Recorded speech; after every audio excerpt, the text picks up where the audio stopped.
Assalamualaikum warahmatullahi wabarakatuh.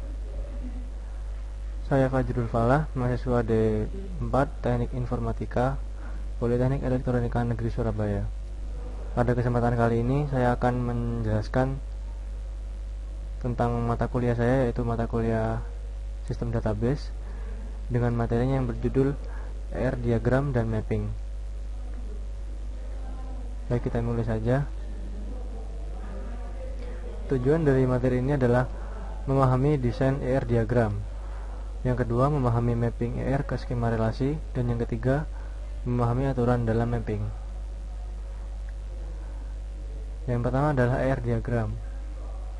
Di sini saya memberikan contoh ER diagram, memberikan contoh suatu ER diagram, yaitu di sini ada customer, dan customer ini mempunyai atribut, yaitu customer ID, nomor telepon, dan tanggal lahir, lalu umur. Customer juga mempunyai ID nama. Nama di sini juga mempunyai atribut, yaitu nama depan, nama belakang, dan inisial. Customer juga mempunyai address, ID address juga dibagi lagi menjadi kota, negara, dan kode pos. Juga mempunyai jalan sendiri juga dibagi lagi menjadi nomor jalan, nama jalan, dan nomor rumah. Begitu. Next. Fase dalam sistem database. Fase dalam sistem database adalah seperti ini. Di sini ada mini word, lalu turun ke requirement collection dan analysis. Di sini maksudnya kita mengumpulkan dan menganalisa apa saja yang akan dilakukan oleh programmer. Lalu lanjut ke data requirement. Di sini ada conceptual design. Di sini programmer membuat konsep desainnya, skema konsepnya. Nah, selanjutnya di sini nih dibagi dua menjadi DBMS independent dan DBMS spesifik. Next. Hasil dari tahap requirement tadi dan analisa berupa data-data kebutuhan user yang akan ditampung dan digambarkan pada tahap rancangan skema konseptual atau conceptual design. Pada tahap conceptual design berisi detail deskripsi dan dari tipe-tipe entity, relasi, dan constraint atau batasan.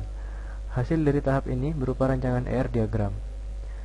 Setelah ER diagram yang dibuat dari rancangan skema konseptual database, perlu dilakukan proses mapping ke skema relasi agar database tersebut dapat diimplementasikan dengan relational DBMS atau RDBMS. Tahap ini disebut logical design atau data model mapping. Hasil dari tahap ini berupa skema database. Nah, tahap akhir adalah physical design, berupa pendefinisian struktur internal storage, index, path, serta organisasi file-file dalam database. Sekarang adalah mapping ke skema relasi. Setelah ER diagram dari suatu database dibuat, perlu dilakukan proses mapping ke skema relasi agar database tersebut dapat diimplementasikan dengan relational DBMS atau RDBMS. Terdapat langkah-langkah dalam melakukan mapping atau pemetaan ER diagram ke skema relasi. Untuk melakukan pemetaan dari skema ER diagram ke skema relasi, terdapat langkah-langkah yang harus diperhatikan. Langkah-langkahnya adalah sebagai berikut, saya bacakan. Yang pertama, untuk setiap entitas skema relasi R yang menyertakan seluruh sampel atribut dan sampel atribut dari komposit atribut yang ada, pilih salah satu atribut kunci sebagai primary key. Contohnya tadi sebagai customer tadi. Yang kedua adalah untuk setiap entitas lemah, buatlah skema relasi R dengan mengikut sertakan seluruh sampel atribut. Tambahkan primary key dari entitas code-nya atau owner entity type yang akan digunakan sebagai primary key bersama-sama partial key dan entitas lemah atau weak entity. Yang ketiga, untuk setiap relasi binary one-to-one, tambahkan primary key dari sisi yang lebih ringan ke sisi entitas yang lebih berat. Suatu sisi dianggap lebih berat timbangannya apabila mempunyai partisipasi total. Tambahkan juga simpel atribut yang terdapat pada relasi tersebut ke sisi yang lebih berat. Apabila kedua partisipasi adalah sama total atau sama-sama parsial, maka kedua entitas tersebut boleh digabung menjadi satu skema relasi.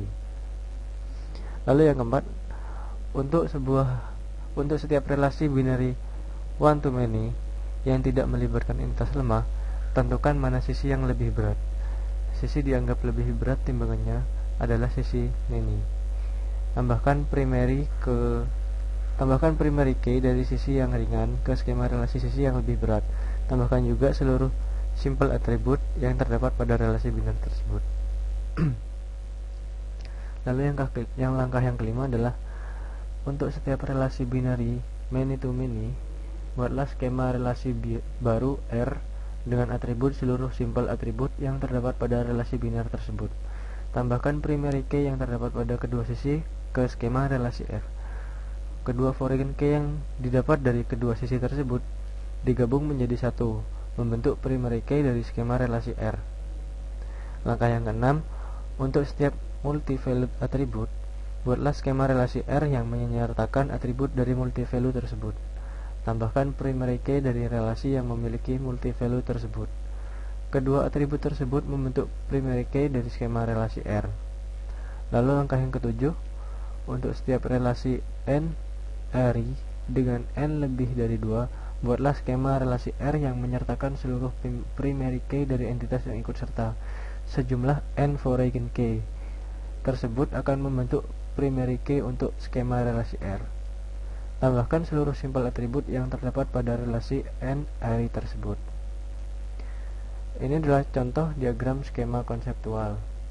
Di sini saya mengambil contoh dari skema konseptual sebuah perusahaan.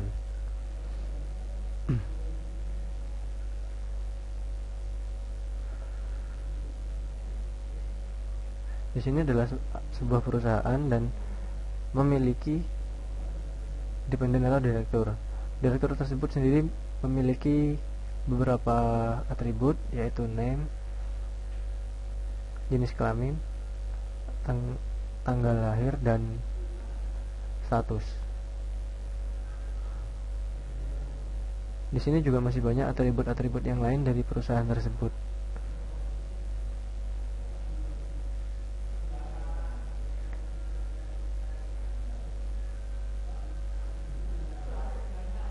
Ini adalah contoh data konseptual desain dari skema konseptual diagram.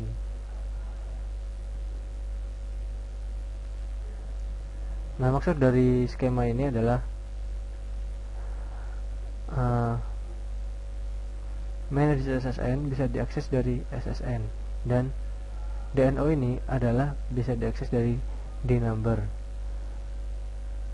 Denum juga bisa diakses dari dnumber, dan dnumber di depth location ini juga bisa diakses dari dnumber. Begitu seterusnya. Nah, ini adalah contoh hasil dari diagram konseptual tadi.